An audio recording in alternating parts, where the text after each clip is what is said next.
오늘은 여러분에게 하박국 선지자의 생애에 대해서 말씀드리겠습니다. 이제 매주마다 이제 한 인물의 생애를 살펴보면서 연구하면서 어떤 마음을 갖냐면 어떤 시대에 이분은 어떻게 신앙생활했을까? 참 다양한 시대에 좋은 시대도 있고 어려운 시대도 있고 전쟁의 시대도 있고 막 부흥의 시대도 있고 또는 나라가 멸망하는 시대도 있다. 여러 가지 나라가 잘 될 때 목회가 잘 되면 좋은데 나라가 망할 때 있어. 그때도 목회할 때가 있거든요. 그럴 때 다양한 시대에 살았던 하나님의 사람들의 믿음을 발견하는 것도 찾는 것도 중요하다고 생각을 합니다. 제가 이번에는 이제 하박국 선지자의 생애인데 제가 뭘 느끼냐면은 이렇게 새로운 부분들을 다루면서 쭉 이렇게 조사를 해요. 그동안 내가 어떤 설교를 했는지를 자료를 쭉 조사해 보니까 제가 너무 부끄러운 게 많더라고. 왜냐면 어떤 분은 한 번도 해보지도 않은 설교가 있어. 아니 내가 세상에 하박국 선지자의 생애에 대해서 하박국에 대해 설교를 인용은 했지 몇 군데. 근데 본질적으로 다뤄본 적은 많이 없다는 거지. 그게 많아요. 그래서 내가 참 나도 문제가 있다 싶은 생각이 나요. 내가 목회를 4, 50년 했는데 안 다뤄본 곳이 있다니. 그것은 그만큼 내가 편식을 했다는 거야. 편식. 좋은 것만 했다는 거지. 좋은 거 은혜, 축복. 근데 정말로 골고루 다 해야 한다고 생각을 해요. 그래서 그런 마음으로 이번에 여러분에게 기쁘게 하박국 선지자에 대한 말씀을 함께 나누게 돼서 고맙고 감사합니다. 앞으로도 여러분이 한 번도 못 따라볼 수 있는 부분이 있어요. 나홈, 스바냐 이렇게 성경에 분명히 한 권의 책인데 불구하고 다뤄보지 못한 부분이 있는데 가능하면 우리가 안 다뤄본 낯선 부분들의 많은 부분들도 다루는 것도 많은 다양성에 대한 신앙의 다양함을 우리가 알면서 신앙의 다양성에 대한 거를 이렇게 캐치하는 것도 좋겠다 싶은 생각이 듭니다. 하여튼 오늘 하박국에 대한 생애입니다. 우스갯소리로 죄송합니다만은 옛날에 하박하면 호박국이 생각났어. 미안합니다. 하박 선생님 이해해 주세요. 호박국 아닙니다. 하박국. 기억나기 좋죠. 하박국. 자, 오늘 전 여러분에게 두 가지의 큰 포인트에서 말씀드릴 거예요. 하나는 첫째, 하박국 서에 대해서 말씀드릴 거예요. 두 번째, 하박국 선지자는 어떤 생각을 하고 살았는가, 의식을 갖고 살았는가라는 것을 네 가지를 말씀드리니까 여러분이 들으시면서 헷갈리지 않고 이렇게 큰 맥을 잡고 가시면 될 것 같아요. 먼저 이 어떤 생각을 갖고 있냐는 것을 좀 언급하고 넘어가면은 사람들은 뭘 가지고 있어요. 육신의 사람들은 육신의 것을 갖고 있죠. 분명히 여러 가지 세상을 좋아함, 돈을 좋아함, 여자를 좋아함, 쾌락을 좋아함, 놀이를 좋아함, 게임을 좋아한다는 생각이 있어요. 그게 가지고 있어요. 그 영의 사람들도 뭔가를 가지고 있어요.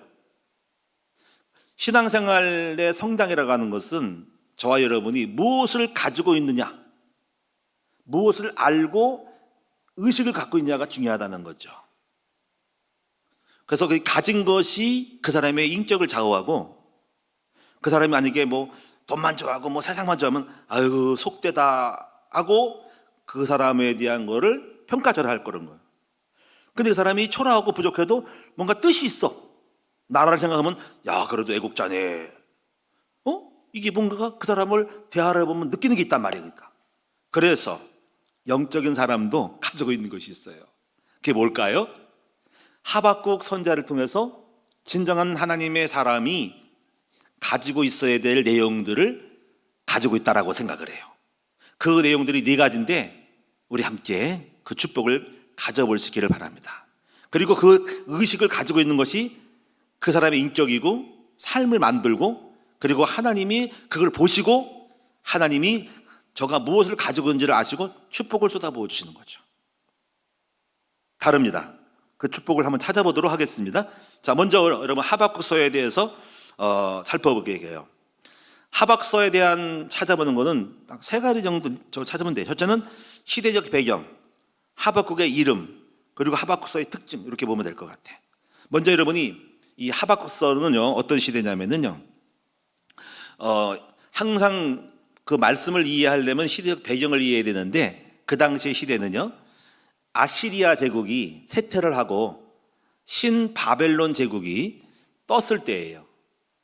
역사는 강대국이 지고 새로운 강대국이 등장을 하죠. 예를 들면 현재도 지금 중국이 부상을 하고 있죠. 그렇죠. 과거는 일본도 부상하고 독일도 부상했지만 2차 대전 이후로 패망하고, 그리고 새로운 신흥 강국이 뜨죠. 바로 중국이죠. 러시아도 그 소련이 해체된 다음에 다시 그 갈라진 다음에 러시아가 또 약간 지금 올라가려고 그러죠. 이때도 마찬가지로 아시리아 제국이 쇠퇴하고 그 당시 아시리아 제국을 잡아먹고 공격을 해서 바벨론 제국이 떴어요. 이걸 신바벨론 제국이죠. 그래서 새로운 바벨론 제국의 개막이라는 그런 환경 속에서 유다 나라에게는 적대적인, 우호적이지 않고 적대적인 나라의 등장으로 말미암아 매우 이협적인 상황에 처했던 시대였습니다. 그 바벨론은 유다까지 잡아먹으려고 그러고 자기의 속국으로 들려는 경향이 있는 거죠. 지금 최근에 마치 중국이라는 나라가 그런 것도 있어요. 지금 현재 우리나라를 동부 공정을 하고 역사 바꿔버리고 다 바꾸잖아요. 그렇죠? 그래서 이렇게 해서 지금 뭔가를 주변 국구들을 잡아먹으려고 하는 그런 의식이 다 있습니다. 야망이 있습니다. 대만도 잡아먹으려고 그러고, 우리나라도 어떻게 보면 힘만 있으면 자기들 잡아가지고 북한을 잡아먹고 우리 잡아가지고 중국 영토를 만들려는 경향이 있을 거예요. 그러니까 약자들에게는 약하면은 거기에 당하는 거죠. 그런 시대에 유다는 처해 있었어요. 그래서 이런 가운데서 북쪽으로 바벨론은 남진을 해요. 이 북쪽이 있어요. 북쪽에서 이쪽에서 터키 쪽인데 아래로 이스라엘과 애굽으로 내려가는 거야. 중앙 아프리카 쪽으로. 그때 이집트란 나라가 딱 걸려 있어요. 그 이집트가 저 바벨론을 깨야 되겠다고 싶어가지고 이집트의 그 왕이 느고예요. 느고. 그래서 바벨론을 공격하기 위해서 이집트가 위로 올라갑니다. 중간에 이스라엘, 바벨론, 이스라엘, 이집트. 바벨론 향해서 이집트가 치고 올라가는 거죠. 한번 붙자 하는 거죠. 붙자 하다가 중간에 어디를 통과해야 되냐면은 이스라엘 중동 지역을 보면은 유다 나라를 통과해야 돼요. 그 지역을 넘어갈 거야? 너희 동네 지나갈 거야? 했더니 그때 이스라엘 유다 왕이 너 오지 마라 하고, 오면 안 돼. 왜 우리나라 건드려? 와. 알아서 배로 가든지. 근데 배로 갈 수가 없어. 육지로 오니까는 그때 유다 왕이, 요시야 왕이 한번 붙었어요. 오지 마라. 한번 싸움할래? 오면 안 돼. 그런데 거기서 요시야 왕이, 유다의 왕이 죽어버려요. 그래가지고 그때 전쟁 붙어가지고 유다 나라는 애굽 나라의 속국이 됩니다. 끌려다니면서 왜 함부로 우리 올라가는데 왜 건드려? 왜 막아버렸어? 그러니까 이거 당하지 하면서 이러봐 하면서 속국이 되겠어요. 그래가지고 유대 나라가 애굽의 속국이 된 가운데서 다시 바벨론하고 붙는 거야. 근데 바벨론을 이겨가지고 애굽을 속국으로 만들고 애굽에 있어 속국됐던 유다 나라도 같이 덩달아 같이 끌려간 거예요. 우리나라는, 그래, 유다 나라는 여기도 치고 저기 치고 힘이 없으니까 맨날 치는 거야. 힘이 없으니까 그런 거야. 그래가지고 그때 이제 다 포로 잡혀가는데 마지막 왕이 히드기야 왕이라는 거예요. 성경에 나와 있죠. 그 왕이 두 눈이 뽑히죠. 일로 와. 너 왕이 갑자기 너 이거 함부로 해가지고 아들인데서 두 눈 뽑아가지고 꼼짝 묶고 세살을 묶어가지고 말도 안 태우고 마차도 안 태우고 그 질 끌고 그냥 바벨론으로 끌려간 거예요. 그리고 많은 백성들이 끌려갔어요. 그 끌려갈 때 다니엘과 세 친구도 끌려간 거죠. 그때 그런 배경이에요. 그래서 요럴 때에 활동했던 사람이 누구냐면은 바로 하박국인 거죠. 하박국. 그래서 하박국은 아주 비참한 시대에 요시야 왕의 시대, 그리고 왕이 죽고 나서 그 이후에 갑자기 요시야 왕이 죽으니까 새로운 왕을 세웠는데 그게 여호아하스, 그리고 마지막 왕 여호야김을 히드기야 왕으로, 여태까지를 활동했던 선지자가 하박국 선지자였어요. 그러니까 이 선지자도 활동할 때가 참 어려울 때가 있어요. 나라가 잘 되고 막 부흥하면은 잘 나가는데 나라가 망하고 어려울 때 활동했던 주의 종들과 목회는 매우 힘들어요. 그렇죠? 6.25를 만났을 때 남의 나라가 쳐들어왔을 때 목회했던 목회자들 힘든 거야. 그렇죠? 나라가 망할 때 하나님 일을 하는 것이 힘들다는 거지. 그때 목회할 때 성도 얼마나 힘들까? 그때 활동한 선지자가 하박국 선지자입니다. 이때 이제 왜 우리나라가 이렇게 망했는지에 대해서, 그리고 왜 강포가 심하고 왜 그런 빈부격차가 심하고 나쁜 놈들이 왜 공정과 정의를 잃어버리고 왜 그렇게 하냐 하는, 그래서 아무런 결과가 없는 상황에서 하박 선지자는 예언 활동했던 사람인 거죠. 자, 이렇게 해서 여러분이 이런 배경을 이해하시면 되겠습니다. 두 번째 부분은 하박국의 이름이 뭐냐면은 이름이 참 재밌어요. 껴안다라는 뜻입니다. 껴안다. 그 이름이 참 신기하죠. 그래서 껴안다라고 보면서 하박국은 무엇을 껴안았을까? 네. 하나님을 껴안았다. 믿음을 껴안았다. 복음을 껴안았다라고 제가 이렇게 해석을 해보면서 우리가 하나님을 껴안고 백성의 아픔을 껴안았다 이렇게 제가 생각을 했어요. 세 번째 하박국서의 특징은 뭐냐면 이제 구약의 12선지서 중에 12번째 책이라. 여러분 이제 성경에 보면은 대선지서가 있고 소선지가 있는 것을 참고로 아셔야 돼. 대선지는 책의 내용이 긴 것이 대선지고, 예를 들면 이사야, 에레미야가 길어요. 그걸 대선지, 사람이 크다고 하는 것은 아니고 책이 커서 그렇게 분류한 거예요. 소선지는 책의 글이 내용이 몇 장 안 돼. 10장, 5장, 6장밖에 안 돼. 그래서 선지자가 작다는 말이 아니고 책이 작아서 소선지서라고 그러지 사람이 아닌 거예요. 이렇게 해서 그 소선지서가 오늘 하박국 선지서가 몇 장이냐면은 3장밖에 안 돼요. 3장, 석장밖에 안 돼. 이런 책들은 소선지서라 이렇게 표현합니다. 그 소선지서가 12개의 책이 있는데 12권의 책이 있는데 그 중에 마지막 12번째라는 거죠. 이 하박국서는 유다 나라의 멸망을 예언하고 그 외 원인이 뭐냐면 너희들의 죄악 때문임을 선포를 하고 있고요. 그러면서 하박국서는 왜 하나님 백성을 내버려 두고 그렇게 기도를 해도 응답을 안 주는지에 대한 거기에 대한 궁금증으로 질문 형식으로 되어 있어요. 하나님 왜 나라가 망합니까? 왜 기도해도 응답이 없습니까? 왜 악한 마귀가 힘을 쓰고 하나님이 말씀이 선포되지 않으니까 백성이 방자해지고 율법을 무시함으로 말미암아 못되게 됐으니까 어쩐 일입니까? 하고 이렇게 따져 물고 질문했고 문제의식을 가지고 있던 사람이라는 거죠. 그때 하나님이 이제 그래 내가 답해주마 하고 거기에서 하나님이 답변을 하는 내용이 오늘 하박국서의 1장 질문과 하나님의 답으로 두 번의 질문과 두 번의 답이 있다. 그래서 하박국서의 특징은 문학 형식은 질문의 형식으로 답하는 형식으로 구성되어 있다 하는 겁니다. 그런 가운데서 하박 선자가 자기의 생각과 의식을 선포하는 내용이라는 거죠. 거기서 우리가 하박서가 어떤 사상을 갖고 있는지 그런 상황에서 어떤 의식을 갖고 있는지를 찾아내는 것이죠. 그래서 여러분이 이 3장을 통해서 저는 하박 선자가 4가지 의식이 있다는 것을 찾은 것이기 때문에 여러분이 오늘 본문에 읽은 내용을 자세하게 그 내용 자체를 해석하는 것은 아니고 다만 큰 틀에서 잡으려고 하는 것입니다. 그리고 이해해 주시기 바랍니다. 그러면 이제 두 번째로 하박국은 어떤 선지자인가 하는 거죠. 자, 4가지입니다. 첫째 어떤 선지자냐면 문제의식을 가진 선지자라 그런 것입니다. 자, 여러분 이제 문제의식을 가져야 된다. 문제의식이 있어야 변화가 된다. 문제의식이 없으면 나중에 큰 코 닥친다. 문제의식을 안 가지면 도둑 맞는다. 문제의식이 없으면 나중에 병 걸린다. 근데 문제의식이 있어야 돼. 이건 나쁜 의미의 어떤 문제를 지적하는 것이 아니라 자기 자신에 대한 문제의식이 좋은 문제의식을 갖고 있을 때 변화가 됩니다. 여러분 우리가 변화하고 발전한 것은 문제의식이 있었기 때문에 그 문제의식을 가지고 문제를 풀어보려고 해결하다 보니까 응답받은 거예요. 문제의식이 온 사람들은 변화가 없어요. 내가 지금 가난해도 원래 그런 거라고 이게 그걸 누림이라고 착각하면 안 돼요. 그럼 여러분이 평생 가난한 거예요. 왜 우리 집이 가난하지 할 때 문제 갖고 있을 때 여러분 집안을 바꾸는 것이 일어나는 거지요. 그래서 문제의식이 있어야 됩니다. 그래서 이사야 32장 9절과 11절에 이런 말씀을 참고로 안일한 여자들아 너희 염려 없는 자들아 내 말에 귀를 기울여라 앞으로 가슴을 치며 당황할 것이다 이렇게 말씀을 하고 있습니다. 우리들 가정에 대한 문제의식을 가져야 됩니다. 저도 이제 그런 의식을 갖고 있었어요.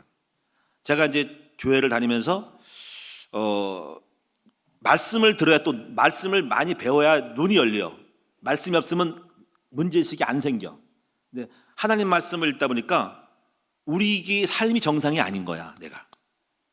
아니, 성경은 분명히 축복인데 나는 왜 가난해? 아니, 그리고 하나님이 계신데 우리 집안 하나님 없네. 아니, 왜 우리 집안은 가난하고 어렵지? 나는 문제의식 갖는 거예요. 우리 집 심각하다, 우리 집안이. 우리 아빠 문제 있다. 이렇게 생각한 거예요. 특히 우리 집안이 문제 있다고 생각한 거예요. 아니, 이게 뭐지? 맨날 싸우고 맨날 정신병 걸린 것처럼 부부싸움하고 아니 술과 방탕이 있고 연기 짜고 가득하고 왜 도박을 하고 왜 이렇게 싸움질하고 정신적으로 문제가 있고 왜 우리가 가난하지? 이게 나는 문제의식 가진 거예요. 이거 아니다라고 느낀 겁니다. 그리고 내가 가만히 보니까는 이거 큰일 났다. 우리 아버지의 밑에 자식도 그렇고 내가 결혼해도 똑같은 일을 반복하겠구나. 똑같이 가난이 대물림 받고 그리고 나쁜 것들 많이 받겠다. 혈기, 폭력, 결혼도 문제 있겠다. 나 결혼하면 분명히 문제 있을 것 같다. 이 성품 가지고는 영적 문제가 있구나 느꼈어요. 문제의식 가진 거죠. 참 그게 축복인 것 같아. 문제의식 가지고. 그래서 심각하게 생각했어요. 우리 집안에 문제 있구나. 그러면서 원망하기보다는 불쌍하다. 우리 아버지도 불쌍하고 집안이 이건 아닌데 내가 왜 학교를 못 가야 되지? 아니 우리 집안이 맨날 이렇게 싸워야 되고 우리 집안 왜 빨리 어머니가 없고 돌아가시고 병 걸려가 죽지? 이건 아니잖아. 아니 이게 외롭고 쓸쓸하게 살아야 되는 거야? 그리고 내 속에 막 끌어오는 게 있어요. 막 혈기가 있고 막 이거 문제인데 이거 잘못하면 나도 사람을 죽일 수 있고 때릴 수 있겠네. 이게 못된 게 있네. 이거 문제네. 다 그런 거예요. 그래서 이 문제의식을 가지고 나서 제가 어떠냐면 이거를 꺾어야 되겠다. 이거 못 꺾으면은 내가 인생 쫑나겠다 싶더라고. 그래서 제가 저 자신을 완전히 푹 삶아버리려고 영적으로 바꿔보려고 신학교를 간 겁니다. 제가 목사 되기 위해서 훌륭한 사람이 되려고 한 것이 아니고 이 문제를 꺾을 수 있는 것은 영적으로 내가 삶아야 된다는 거지. 그래서 그 이외에도 제가요, 저는 온도를 성장했는데 우리 애들을 자라면서 뭔가를 느꼈어요. 부모님이, 조상님이, 할아버지, 할머님의 영적 문제가 이렇게 제가 있는 거를 똑같은 짓을 하는 거야. 애들이 느낌이 와요. 아버지가 했던 거 내게 뭔가 있거든요. 거기에 오는 거 있죠. 이것 봐라. 지금 흑암이, 제가 듣기로는 흑암의 영이 아버지한테 흘러가서 자식에게 있는데, 자식이 원래가 이제 이런 벌레가 있는데 농사를 지면은 밭에 논이 10마지가 있어. 그러면 9마지기 약을 치면 9마지는 안 들어가는데 약 안 치면 1마지기 들어가는 거야.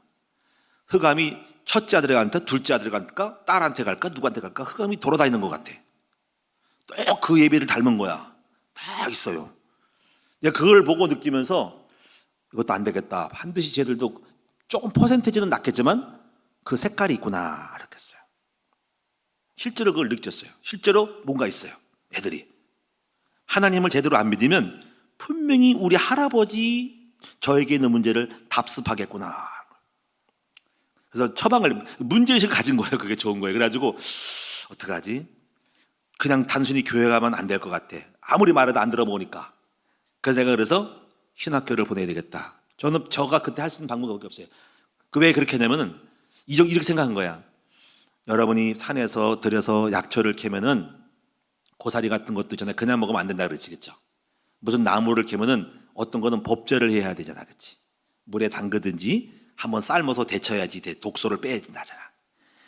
그래서 제가 우리 아이들을 신학교 보내서 한번 데쳐버리려고 푹 삶아가지고 그 해독시킨 다음에 써먹으려고 해독. 그래서 그런 마음을 갖고 있었어요. 그래서 학교를 보냈더니 독이 많이 빠졌어. 그래서 요즘 가만히 보니까는 삶아먹을 만해. 요즘 이 얘기 설교를 들어보면은 많이 바뀌었다. 내가 행복하다. 제가 저런 애가 아닌데 복음을 말하네. 온유해졌네. 이거 봐라. 괜찮아졌네. 이게 제가 다른 건 몰라도 그 독이 빠진 거, 흑암이 혈기 빠진 거 어떻게 저렇게 변할 것이 아닌데 뭔가 보이는 거야. 그래서 매우 기쁨이 좋았어요. 내가 성공했다. 내가 제대로 지금 문제의식에 대처했구나. 오늘 제가 여러분에게 드리고 싶은 말씀은 여러분도 문제의식을 가진 사람이 변화를 만들 수 있다고 하는 거죠. 할렐루야. 저는 요즘 또 뭐냐면 많은 걸 느껴요. 하나씩 다 느끼면서 세밀하게 말하면. 제가 교회도 여러분이요, 문제의식을 가졌기 때문에 이게 교회가 이렇게 바뀐 거예요. 제가 처음으로 목회할 때 우리 교회가 지하실이 있단 말이에요. 근데 문제 있다고 생각을 했어요. 내가 알고 있는 하나님은 전능하신 분이고 놀라운 분이고, 근데 왜 우리 하나님은 왜 지하실에 계시지? 생각한 거야. 나 그 문제 있다고 생각을 해. 이 견딜 수 없는 거야 내가 이거. 그거를 하나님이 여전히 평생토록 지하실다면 나 문제 있는 거야. 우리 하나님이 지하실에 있으면, 물론 하나님은 지하실도 계시고 땅에도 계시고 어디 고는 계시지만 적어도 내가 목회할 때 이 목회가 문제 있는 거야. 그렇잖아요. 그래가지고 문제의식 때문에 지상으로 땅 산 거야. 그런 문제의식이 저를 삶을 만들어 간 거예요. 나는 우리 중동부 애들이 문제의식이 있어요. 문제가 생각을 해요. 쟤들 지금 청소년기 앞으로 세상에 빠지고 쟤들 놀리면 안 되는데, 주일학교만 보내면 안 되는데, 그게 일주일에 한 번씩 가가지고 잠깐 설교 듣고 다 딴짓하고 스마트폰 만족하다가 딱 가는데 저 인생 이상하게 되겠는데, 집에서 맨날 싸우고 믿음 안 주고 교회만 가라 그러지, 나쁜 친구 만나지, 저렇게 나쁜 것보다 더 많은 거를 집어넣어 애들을 잡았는데 이거 문제 있는 거야. 저들 내버리면 안 돼. 난 절대로 내버려 안 돼. 문제 있어. 저희들 그냥 내버리면 문제 있어. 잡아내자 해가지고 토요일 날 학교를 만들어서 집어넣은 거죠. 물론 그것이 100% 완벽한 건 아니지만 문제의식 때문에 그걸 만드는 거예요. 여러분, 우리는 제가 다 문제의식 때문에 지금 만들어냈다고 볼 수 있어요. 요즘도 제가 문제의식을 느끼죠. 우리 여호선 지금 학교 갔나 모르겠네. 2부 예배 참석을 지금 여자친구를 사귀고 있단 말이야. 근데 불신자 여자란 말이야. 그 문제 있어요. 왜 문제 있을까? 지금 믿음의 사람 결혼해야 되는데 혹시 잘못해서 이렇게 돼가지고 애기 낳으면 어떡하지? 그러면 안 되겠지. 제 높아지겠지만 알 수 없는 거야 애들이. 그 문제 있어. 그래서 그랬죠. 빨리 끊어라. 너 큰일 났다 내가. 너 믿음의 사람하고 너 나중에 일 저지르면 큰일 나는 거야. 문제의식이 있는 거예요. 그거를 좋다고 생각하면 좋아 큰일 나는 겁니다. 문제의식이 있습니다. 우리 막내딸 우리 안 듣고 살죠. 11월 달에 수능입니다. 근데 오늘날 딸아 수능 준비 잘하고 있지? 수능 날짜 신청을 놓쳤어요. 그랬더니 뭐야 놓쳤어? 너 문제 있다. 그래가지고 야 문제 있다. 일부러 그런 거니 모르고 그런 거니? 어떤 문제일까요? 멍 때리던 문제가 있는 거야. 그래서 내가 우리 옆에 친구 지혜가 있길래 지혜야, 하긴 나이가 아직 어리니까 아빠 괜찮아요. 나 아직 어려가지고 지금 가봐야 고3 때 대학 들어가는 거예요. 그래? 그렇게 하다. 그래서 근데 1호가 되지만은 야 지혜야 내년도에 네가 학교에서 수능 본다고 신청하러 갈 때 얘 좀 얘기해라 했더니 알았어 제가 해줄게. 그 뭐가 문제냐? 왜 문제의식을 하면 그것이 오래가면 안 된단 말이지. 다른 삶 속에서도 멍 때리면 안 되잖아, 그렇지? 그러면서 문제의식을 가졌기 때문에 그거를 뭔가 바꾸는 생각을 하고 고칠 생각을 하고 있는 거라는 말이죠. 여러분 우리는 문제의식을 가져야 될 게 굉장히 많습니다. 여러분 지금 우리 국가도 대한민국도 문제의식을 갖고 있어야 돼요. 안보의 문제의식을 가져야 됩니다. 그렇죠? 지금 많은 나라들이 지금 우크라이나 사태를 보고 이런 의식을 갖고 있어요. 국가들이. 우리도 우크라이나처럼 당할 수 있다라는 생각을 하고 있는 거야. 힘없는 민족은 국가는 힘 가지고 있는 사람 앞에 꼼짝없이 당하는 거지. 그래가지고 지금 최근에 일본도 문제의식 가지고 호주와 일본이 군사협정을 맺었습니다. 서로 도와주기로. 무비자로 들어가서 하기로 하고. 그럼 우리나라도 문제의식 갖고 있어야 되면 지금 핵이 지금 2025년도에 핵폭탄 200등이 왔는데 문제가 있어요 그거. 문제 아무리 우리나라가 뭐 비행기가 세고 좋고 무슨 F-35가 날아다니고 에이고요 핵 떨어지면 끝납니다. 미사일 날려가 끝나는 겁니다. 한 방에 초토돼 버립니다. 그래서 우리가 지금 준비해야 되겠죠, 그렇죠? 그래서 저는 생각을 해요. 우리나라가 핵을 만들든지 이 말하면 또 이상하게 비난할지 모르지만 핵을 갖고 있는 사람을 쓰든지 해서 억제력을 갖고 있어야 됩니다. 그리고 제가 볼 때는 주변의 국가들하고 많은 동맹을 맺어야 됩니다. 우크라이나는 동맹이 없어. 나토도 지금 그때도 없어가지고 집어먹는 거예요. 주변에 있는 사람이 딱 있으면 우리가 있으니까 함부로 하면 안 돼. 함부로 못할 건데 아무도 없으니까 들어온 거예요. 그 대한민국은요 그런 안보를 가지고 의식 가지고 지금 대비를 해야 됩니다. 미국도 아니라 일본도 좋아해야 돼. 일본도 친할 수 없는 존재지만 나쁜 것이 많지만은 동맹을 해서 필요할 때 써먹어야 됩니다. 써먹는 건 이상하지만 활용을 해야 된다는 거죠. 여러분 아셔야 됩니다. 일본하고 원수 맺으면 안 돼요. 무사시에 일본이 우리나라를 돕게 만들어요. 물론 자위대가 들어오면 안 됩니다. 일본은 지금 미군이 2만 5천 명이 있어요. 대한민국 1만 5천 명이 있어요. 유사시 그 미군이 바로 들어올 수 있고요. 일본은 지금 미군이 공수도로 전쟁 나가지고 공수도 미군 부대가 뜰 때 후방 병창기지가 있어야 됩니다. 일본에 지금 공항 옆에가 몇백만 평이 땅이 있습니다. 그 땅은 열쇠 잠가놓고 지금 풀이 잡풀이였대요. 거기는 미군이 들어갈 때 거기 미군이 주둔할 장소입니다. 그걸 일부러 안 파기하고 건물 안 짓고 빌딩 안 짓고 그냥 내버렸대요. 미군 들어왔을 때 그 사람이 들어와서 수용을 해야 되거든요. 그래서 여러분이 지금 그럴 때 필요할 때 그들과 합력을 해서 그 힘을 갖고 있어야 되고, 거기는 또 일본은 미사일이 지하 잠수함이 세요. 그런 거를 다 응해서 유사시에 원수 맺지 말고 다 친해져야 된다는 거예요. 옛날 타령하면 안 돼요. 다 지금 호주든 친한 친구들 다 동맹해가지고 빵빵한 이웃 건드려가지고 우리 건드리면 다 들어올 거야. 이러면 아무도 못 건드려요. 근데 아무도 없으면 아무도 없네. 미군도 없네. 일본도 없네. 아무도 없네. 저 외톨이 잡아먹자 하고 들어오는 거예요. 그게 우크라이나입니다. 우리는요, 항상 문제의식이 가장 중요한 문제가 뭔지를 알고 대비를 하고 있는 사람이 될 때 결과가 미래가 좋은 건데, 이거를 못하니까 나중에 허일고 외양간 고치기. 제가 어떤 목사님한테 그랬습니다. 목사님 살 좀 빼야 되겠습니다. 배가 이렇게 나왔어요. 음식을 먹으면 엄청 많이 먹어, 고기를. 그래서 커피를 6잔 먹어요. 커피를 맨날 먹어. 커피가 몸에 좋다고 자기 유튜브 방송 들어요. 커피 먹으면 몸에 좋대요. 내가 대응책으로 커피 먹으면 안 되는 거 사모님 만나가, 사모님 목사님 문제다. 나중에 저거 강단에 설교하다가 쓰러질 텐데. 땀 흘리고 막 고기 없어. 아니 모임만은 목사님 고기 먹으러 가야 돼. 왜 고기를 좋아하는 거야? 내가 문제의식이 있다고, 문제있다고 생각을 해서 목사님 살 빼는 거 알려주고, 목사님 내가 얘기했어. 사모님 그러면 우리 목사님 큰일 났어요. 그렇게 커피를 6잔씩 먹으냐? 목사님 문제 있죠? 문제 있어요. 근데 왜 그러지? 모르겠어요. 의식이 바뀌었어요. 커피가 좋다고. 목사님 설득해 주세요. 그 내가 불러놓고, 목사님 커피 먹으면 안 되는 이유, 안 답쓰는 게 아니라 한 잔만 먹고 탕 먹지 말고 고기 많이 먹지 말고 목사님 뱃살 빼야 됩니다. 알아서 안 빼고 있어. 여전히 이러고 있어. 우리는 뭐냐면요, 문제의식을 갖고 지금 대비하지 않으면 나중에 고혈압, 당뇨, 고지혈증, 콜레스테롤 수치 높아가지고 오늘날 그날 치료하기 어렵습니다.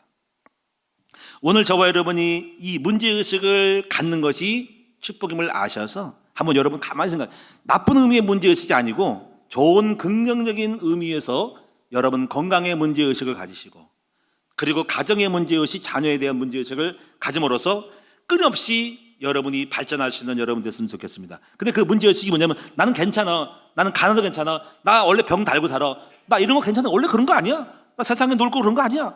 문제 있다고요. 문제 있다고요. 영적인 어떤 복음을 못 깨달으면 문제를 못 보고 그냥 귀신하고 동침하고 있는 거야. 나중에 당하는 거지. 그래서 교회 나오면서 빛을 받아라. 빛을 받아야 돼. 오늘 여러분이 많은 문제들이 문제로 여겨서 문제를 조장하는 건가, 목사님? 아니에요. 문제를 문제로 봐서 문제를 극복하는 여러분 되기 바랍니다. 저는 복음을 깨닫고 어떤 자리를 알았어요. 어떤 수준을 알았어요. 그래서 이 수준을 보고, 이건 아니야. 나는 왜 노예가 되고, 아니야, 노예는 아니야. 주인 돼야 돼. 왜 가난하지? 아니야, 문제 있어. 부자 돼야 돼. 나는 병들고 힘들고 해야 돼? 아니야, 문제 있어. 건강하고 가정에 맨날 싸우고 그래서 목해? 아니야, 문제 있어. 자식이 속 썩여? 문제 있어. 아니야 하고 정상을 본 거야. 정상을 보니까 문제를 제대로 보더라. 그리고 문제를 내 몸에 옷이 안 맞아가지고 옷을 벗기듯이 그 싸워서 바꾸는 거예요. 이것이 중요하다는 거죠. 여러분 지금이 좋습니까? 좋습니다. 문제 없다고 생각하면 좋겠죠. 난 그걸 누리는데요. 그런데 어쩌면 한편으로는 여러분 문제 있음 불고 이대로 좋다 그러면 여러분이 발전이 없는 거죠. 제가 말하는 의도를 잘 하시고 여러분에게 혹시 필요한 문제의식이 있다면 좋겠습니다. 그래서 여러분이 날마다 발전할 수 있는 여러분 됐으면 좋겠어요. 할렐루야. 두 번째 보겠습니다. 두 번째 부분은 14절을 한번 읽어볼까요? 자, 하박국의 두 번째 의식입니다. 다 같이 읽겠습니다. 시작. 이는 물이 바다를 덮음같이 여호와의 영광을 인정하는 것이 세상에 가득함이라. 지금 하박국은 뭘 봤냐면 다 하나님이 없어. 자기만 있고 우상만 있어. 그래서 마음속에 여호와의 영광을 인정하는 것이 다 꽉 차야 되는데, 여러분 보세요. 가을 자연의 만물을 보고 여호와의 영광을 인정해야 됩니다. 그렇죠? 야, 이 좋은 계절, 떨어지는 낙엽, 바람 소리, 신선한 공기와 이 산소, 이 자연의 만물의 아름다움이 여호와 하나님의 솜씨라고 인정하는 것이죠. 그렇죠? 여러분이 이렇게 인정해야 됩니다. 여러분이 혹시 취직이 잘 되면 하나님이 취직시켜줬다. 여러분이 돈이 월급이 높아졌어 그러면 우리 아버지가 월급을 높여줬네.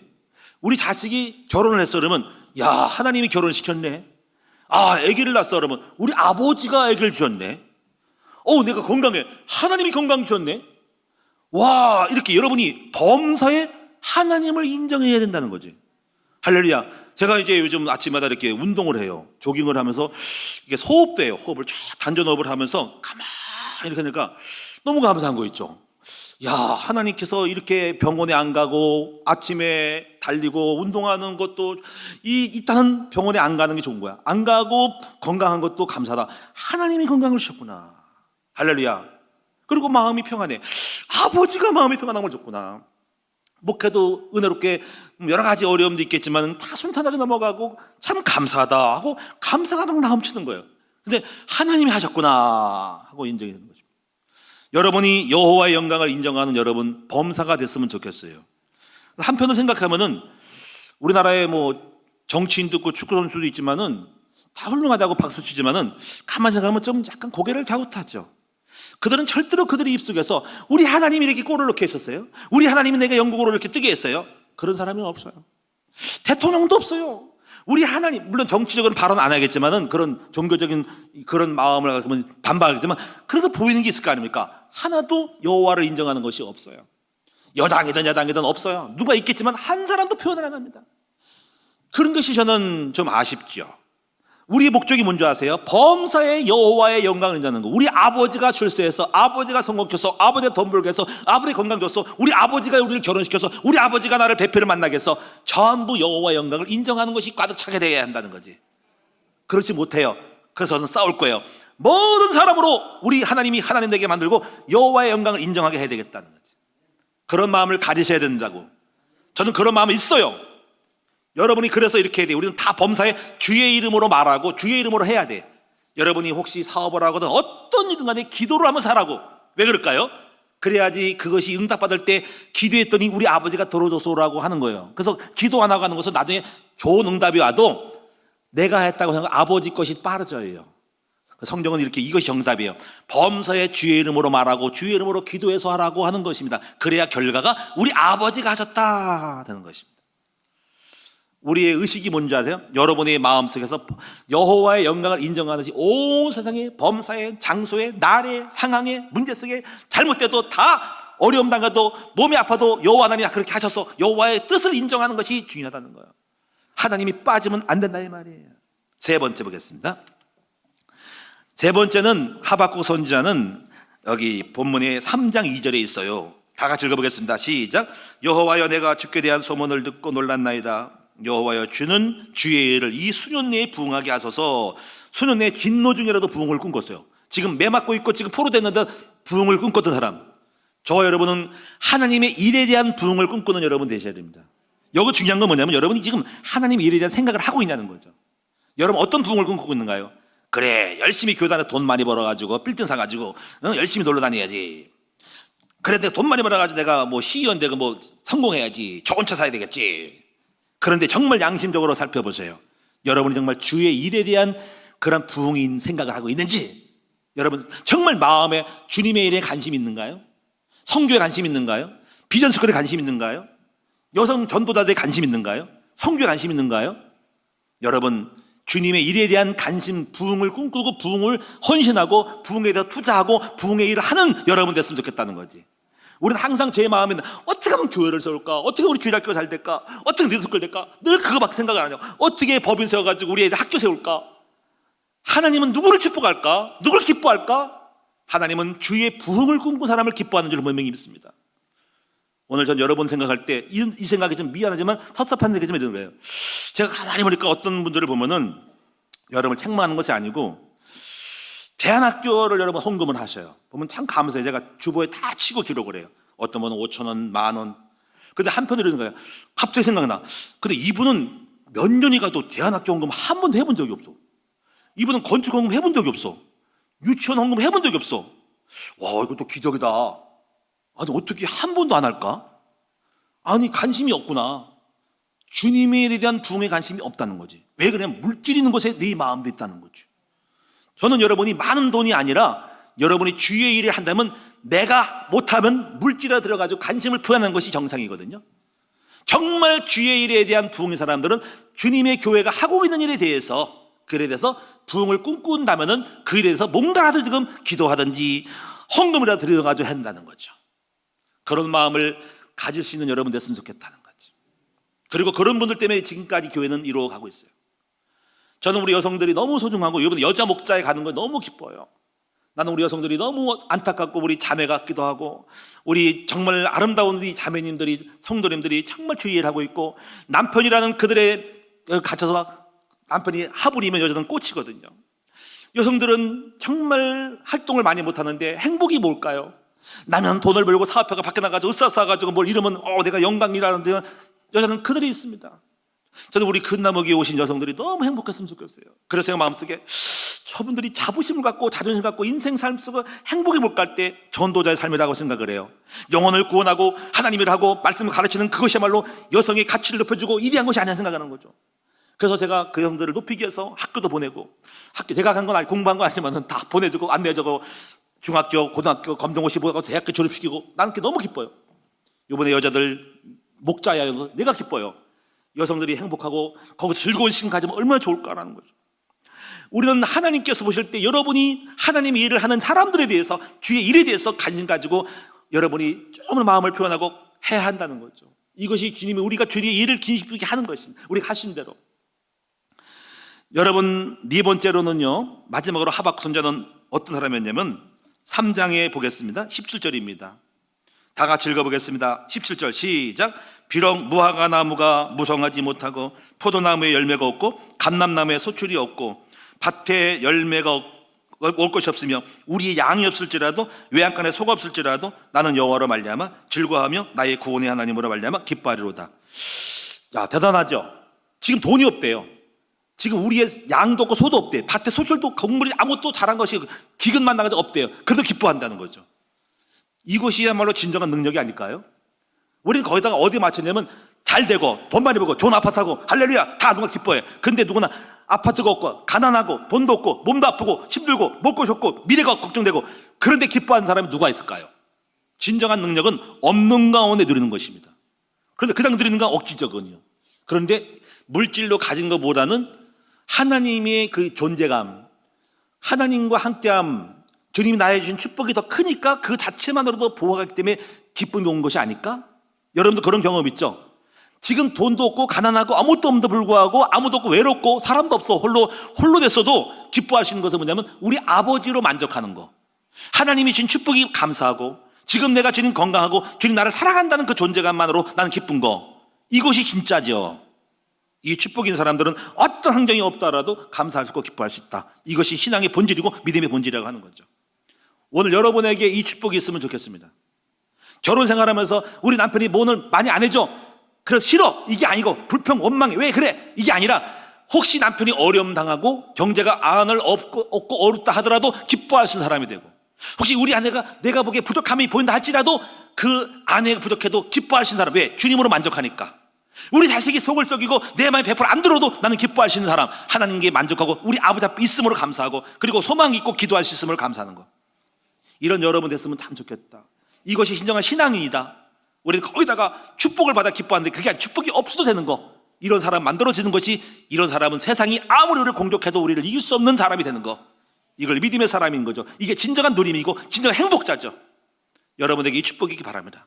혹시 내가 병원에 있다 할지라도 몸이 아파서 지금 수술을 받다 할지라도 그래도 기뻐할 수 있는 사람. 왜? 여호와로 만족하고 주님 나와 함께 하니까, 지금 지켜주고 주님 나를 버리지 않았으니까. 이런 믿음을 가졌으면 좋겠어요.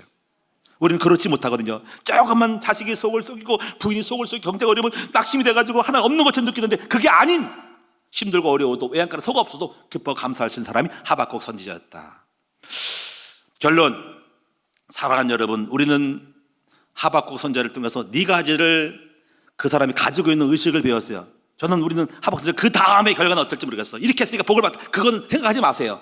다만 그 사람이 가지고 있는 그 의식 자체가 너무 훌륭하고 멋져. 그 이후 결과는 하나님 알아서 할 일이고 우리는 이 소중한 걸 갖고 있어야 돼. 이것이 진정한 보화를 갖고 있는 사람이다. 자, 첫째 따라합시다. 문제의식. 여호와의 영광을 인정하는 거, 주의 일을 부응시키는 거, 없어도 행복한 거, 이 네 가지가 저와 여러분에게 있다면 우리는 하박국처럼 위대한 하나님의 사람으로 부름받을 게 될 것입니다. 함께 이것을 가집자고, 세상이 가질 수 없는 소중한 것을 갖는 사람, 이것을 하나님의 사람, 영의 사람이라고 하는 것이다. 세상은 알 수 없는 비밀을 갖고 있는 사람이, 이거 진정한 보화를 갖고 있는 사람이다. 우리는 부자다. 그래서 옆 사람이 합시다. 당신은 진정한 영적인 부자입니다. 할렐루야. 그래서 오늘도 기뻐하세요. 안색을 피세요. 남편이 돈 안 벌어준다고 짜증내지 말고 감사하고 기뻐하세요. 몸이 아프다고 죽겠다고 하지 말고 감사하고 살겠다고 하세요. 할렐루야. 기도하겠습니다. 아버지 고맙고 감사합니다. 외양간에 소가 없고 소출이 없고 환경이 안 푼다 할지라도 나는 여호와 때문에 주님이 나와 함께하는 그 기쁨이 커서 즐거워할 수 있는 사람이 되게 해주세요. 지금 많은 걸 못 보고 있습니다. 여호와의 영광을 인정하지 않는 사람이 국가와 정치가 너무 많습니다.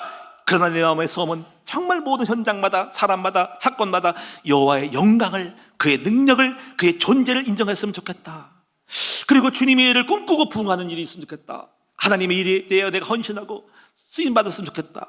이런 주의 일을 부으시고자 하는 마음이 내 인생의 목적이 되게 하여 주시옵고, 그리고 항상 문제없어라고 하는 것이라 문제의식을, 긍정적인 건강한 문제의식을 가지고 날마다 자신의 삶을 바꿀 줄 아는 사람이 되게 하여 주옵소서.